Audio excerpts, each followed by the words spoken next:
Greetings, everybody. I'm Nairi. I decided to start recording this podcast called Sanyu Sessions with Self for personal reasons. And before we go ahead, I want to share this disclaimer that these are conversations with self, curated for self, to help me in my healing journey to complete mental rebirth and mental health. And that's because also going through this course called Mental Rebirth, which is helping me immensely. So without further ado, here's my first episode.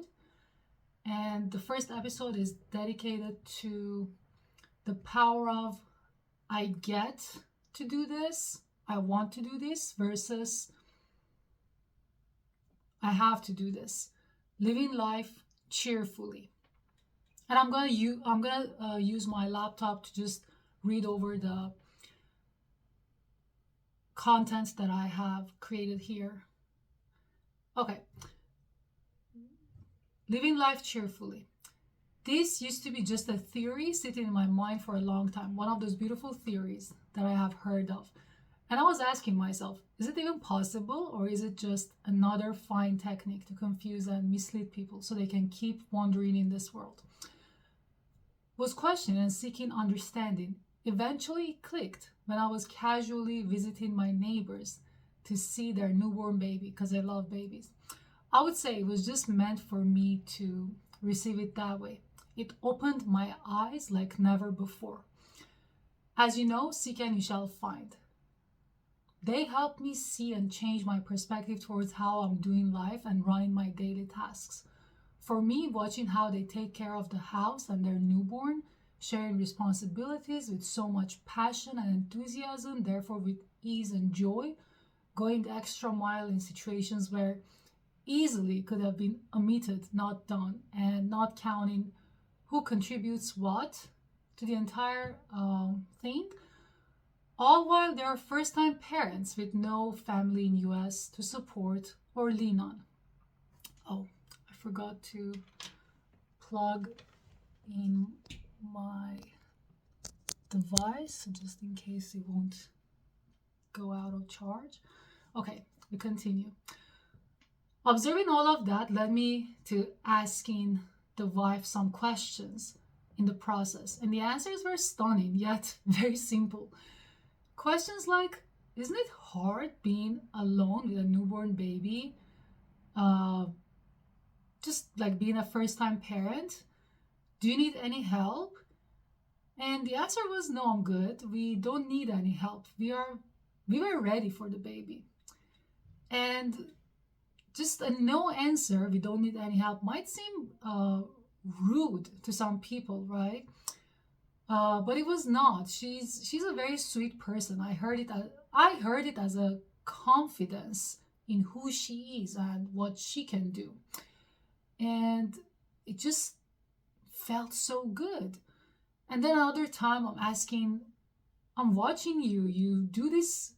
You do all of this so joyfully, with so much patience and ease. How? And she simply says, I love my family. I wanted this. But if you ask anybody loves their family, and everybody gets the job done anyways. But the difference I was seeing was, is it joyful or overwhelming and tiring? Is it hard work or effortless and flowing? It is a source of energy where you get filled or fed from on a daily basis, and the mentalities around this stuff that uh, determine how you move, those built up mentalities that we all have. Her answers were not fake at all, they were pure. She does not even know how special they sounded to me. And it's not only the house and baby chores as a breastfeeding mom I'm seeing. I'm talking about she bakes on the side as a trade service.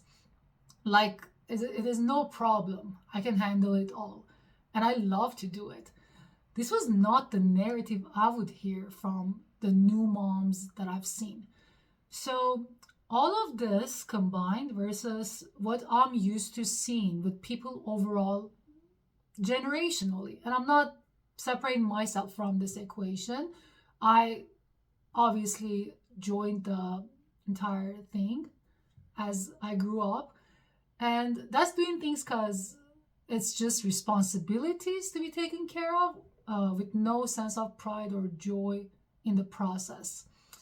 But that makes a whole world of difference. It is like looking at it as a gift instead of something burdensome that I have to get done and get out of the way. It is, at least like this is like how I see it. I started to realize it is unwrapping the gift of life and being faithful with my position. So actually I can be given more in life. Being praiseful, grateful, and thankful. Simply I interpret it as doing life by knowing and choice versus life happening to me and in darkness. And again, I just want to remind myself that's doing life by knowing and choice. It made me reflect on myself. How come I'm not doing certain things with the mentality of I get to do this, I want to do this, I love to do it? Like editing my photos, because I'm a photographer, recording my journey, like the one I'm doing right now, my journey to healing, cleaning and wrapping up the studio after a day of photo shoot, cleaning the house, doing laundry, washing the dishes, or sometimes even cooking. All those destructive mental programmings around housekeeping. Yes, housekeeping, I'm saying, because all of the above I mentioned are the tasks that serve the house of my spirit, soul, mind, heart, and body. They help me manage and organize my life better, not somebody else's, my life. So why should I not enjoy them? I was asking. And I know the roots. Number one is that toxic social programming or stereotype belief around housework as if it is less valuable, burdensome, time consuming, and not productive. In reality, to be honest with ourselves, because it does not produce the tangible money the way it's valued, right? And number two for me is a byproduct of the first one, the first option. As I consider myself an artist entrepreneur, I would only find value and joy in devoting my time to doing things that are considered my job, in building my career. So it was not that the other ones were not my job, but this is the job that's helping me build a future, a dream life. It used to be my opinion, like my career. So it was coming down to wanting to invest my time into valuable things rather than this other stuff because I'm building my dream life. And number three, I mentioned about recording my journey, like this podcast. I mentioned about recording my journey, like this podcast and editing the photos. That is coming down to the fear and disabling belief that I thought I'm not good enough at this, or at least as good as I want it to be. Which was really me not understanding who I am and why am I doing it, to be honest. All trash mental programmings. So, because in reality, it's all of those management, organization, and housekeeping on both ends, and like both ends meaning personal life and career. Because if I do it right, they're not even separable. So, it was this housekeeping on both ends that it is this housekeeping on both ends that will help me experience increase in my life. And by increase, I mean the kind of success that I desire for myself, tangibly and intangibly. The more, that more that I guess everybody desires, but I'm just merely talking about myself here. Merely, I don't know. There also was this, and on this very topic, there also was this other time prior to my neighbors that the idea of doing life cheerfully occurred to me so boldly and so loud. And that was when I heard it from Beautiful I Am talking about how she's grateful to God for her position to be able to serve as a mother and a wife. but she's also an artist entrepreneur. It was like, and what I was hearing was, it was like, I'm grateful to be chosen and trusted for the position, for this position, and I will do it faithfully, she was saying. It was a very new and rare concept for me to hear it like that. My eyes popped. So I knew I had some learning to do. Thankfully, I did. And now I'm every day consciously choosing to be cheerful in everything that I do. It's a process to go, I'm not saying I'm done, I have arrived, but at least I have started and I'm on the way. So I'm proud of myself. Like, I always have this conversation, like the self-talk every day, every morning, that I want to start my day, and I'm reviewing my days, like, okay, what we have on schedule. Like, I love it, and I'm cheerfully going through my day. So, because God loves a cheerful giver, and I think it's correct to call it abiding versus submission and obedience. Like, the comparison, like abiding versus submission and obedience. Because abiding is like, I want to do this, I love to do this, and I get to do this, I do it cheerfully. Versus submission and obedience, that I really don't want to do it, but I will. Or I know I have to do it, so I will do it. But really, do I have my heart in it? No. Like, so I'm talking about this, the difference between the two, abiding versus submission, like the three, abiding versus submission, obedience. And I want to say a shout out to Dr. Rodman for helping me see and understand the difference in living any of these three words, right? It was in a different subject how I learned it from him, but again, like, once you understand it and make it your own, you can apply it in every other area of your life. And thank you, God, for opening my eyes, because I kept asking for my eyes to be opened. And again, still I'm on the way, still a lot to go through and learn for myself, but the process has been started. So I'm grateful for that, and I'm proud of myself. So yeah, the God has opened my eyes. Now I can see how these electrons, and what I mean, the negative energy that's distilled in us, can be so entangled into my being without notice and understanding. And yes, I am removing these electrons. It's a decision already made. No more painful toil or sorrow, regardless what I'm doing, regardless what the task is. Life is so joyful if I open my eyes and choose to see. And a huge thanks goes out to Irina, my neighbor, and Beautiful I Am for stimulating my mind towards the desired outcome. Now, because obviously the idea came through them. It just sparked the idea, and I had to do my personal work and meditate and all of that for it to come in, for the full picture to come in. Now, for the sake of completing the topic for myself, so not to make sure nothing is left out, because this is again a podcast made for myself to go through my process, to come into my aid as I'm going through it. I will touch up on some of the undesired examples that did provoke my mind back then, and were not really sitting right with me, which actually made me seek for what I really want for my life to look like. And I'm grateful that I actually came across these examples, because they were brought to my attention, because it made me go through this process for myself. So number one is seeing how women in general, like my mom, aunts, and I'm saying my mom and aunts because I've seen them closely, but women in general, how they talk about these things, or like even you see it on social media, in the movies, anywhere else, right? Would work so much without realizing about the joy in the process, or like doing all this housework and stuff, and sometimes not complain, but someone's complaining. But let's say, as I mentioned, my mom and aunts, just to to make the justice that they were not even complaining, but I'm just talking about women in general, but I've seen them more closely how they were going through this process. So they were not complaining, but I see a lot of women also complaining as well, but that just doesn't matter. That's just an example.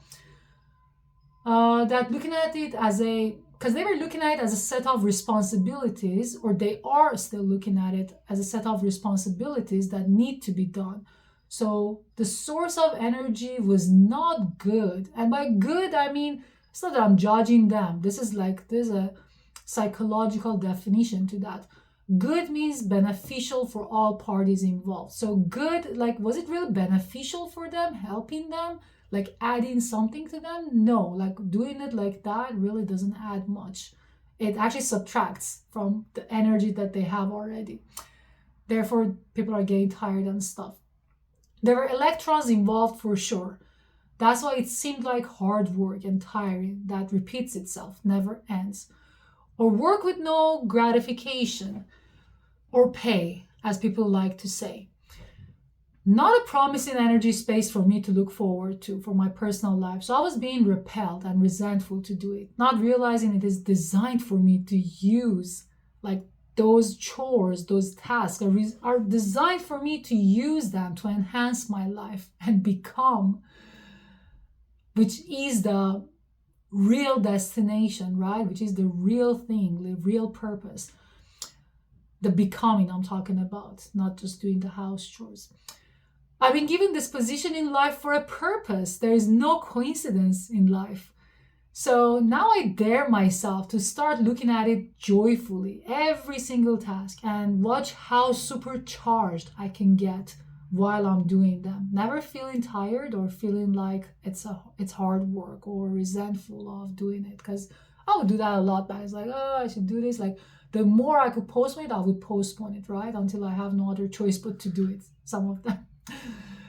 And I know I will be filled from the divine when I start looking at it that way, because that is the energy I choose to speak on myself or over myself from this point on. And energy spent the right way, because it's to do good. And I'm saying good because now I understand it's beneficial for me, like what it's meant for. It's just adding organization and management and clarity and all of those good things to my life. And number two is hearing from, like, this other one is very interesting also. Like, I couldn't believe it back then. But hearing from a very successful and worldwide known businesswoman about how the first 10 years of parenthood in their marriage were tough. And I'm talking about the 10 years of the parenthood. I'm not talking about the marriage.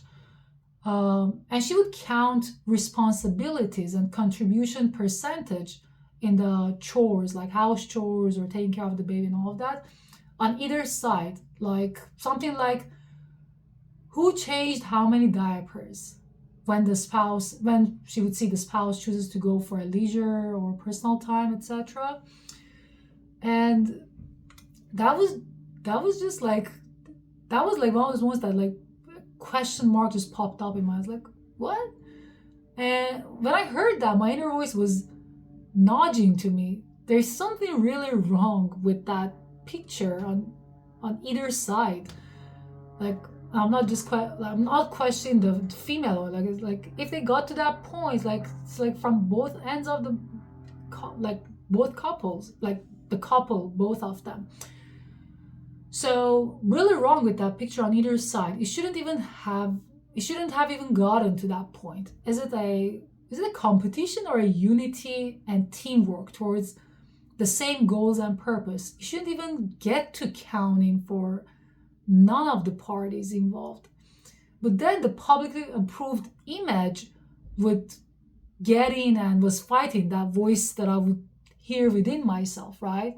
It was just contradicting each other. They were contradicting each other. Until I really did my own homework and understood what's happening and what's the truth. Now, the unfortunate part of it to witness with that specific example was the huge audience listening and agreeing just because they see the person has achieved a worldwide known position, yet that does not mean or that does not determine that you are successful in all other areas. So therefore, you should be preaching it to everybody else like it's so cool and correct. Or like just not even preaching, maybe it was not preaching. It's like sharing with so much fun and pride, right? And okay, getting over number two. It's like their life, but it was something that taught me what I don't want in my life. And number three, which is an issue that does not only stem from a feminine mind, but the masculine also feeds it wildly. When people are usually assessed on their worth and value by how much money they have produced or they produce in a household. And I know this is similar to number one, yet I just separated for the sake of keeping number one to talk about the people who actually have experienced doing the chores, like going through those electrons and the experience like while doing it, right? Versus just an idea out there, like a general idea in the society. So anyways, all of the above combined always made me think there's a problem with this entire picture, and I wanted more for my life, right? Like I just never didn't want to settle with that, right? Yeah, just want more for my life. Put it in this, and instead of putting it in these human-made limitations and frames, because I know like that kind of, yes, of course it's widespread and a lot of people just live by it. I mean, of course, if they choose to, but that's a human-made picture and limitation, and it's stemming from lack mentality. And now that I'm clear about what I have chosen for myself, what I want, and what is truth, I'm not saying what is truth for me only, because I asked for it, I've been revealed the truth, right? So now that I understood what is the truth, I choose life. I choose life, right? I choose life because all those other forms lead to death and death internally. Like if you really look at it, it's like, yeah, it's a form of dying within, right? Or gaining death within. It just never feels right. You just don't feel good. And I choose to be a cheerful giver. First, to myself, for the sake of living in good terms with myself, and then to everyone else that will come into contact with me. So I want to live. I mean, like enjoying life. I'm not saying like not everybody else, not that nobody is living, right? But like live in terms of like really live, like that feeling of living, that good feeling. And I stand on, I want to live and I stand on my choice. It may not make sense to somebody else, but it does make sense to me right now. I know why I'm saying this. And that's it. Done. Finish. Okay.